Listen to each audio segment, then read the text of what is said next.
take a bus, train, or trolley in Pennsylvania, you should be watching your state lawmaker this month. Pennsylvania's annual state budget is due June 30th, and this year, funding for public transit is a top issue.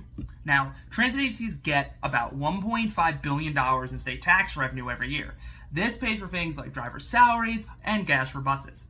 But due to inflation and changed commutes post-pandemic, the Commonwealth's 50-some transit agencies say they need more funding, or they're going to have to resort to drastic service cuts and fare hikes. Now, SEPTA in Philly is the state's biggest transit agency. Cuts there could look like no subway service on game nights, but they aren't the only one threatening cuts. PRT in Pittsburgh and a ton of smaller agencies are in the same boat, or should I say on the same bus. Democrats who have the governor's office and state house want hundreds of millions of more dollars for transit, but Republicans who control the state Senate say they won't support transit funding without more money for roads and bridges, plus a dedicated new funding source.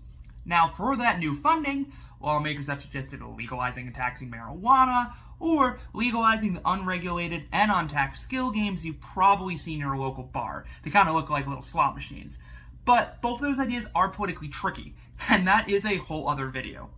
A deal to prevent these cuts is not certain, but anything can happen in June. Go to spotlightpa.org to keep up to date on what comes next for you and your commute.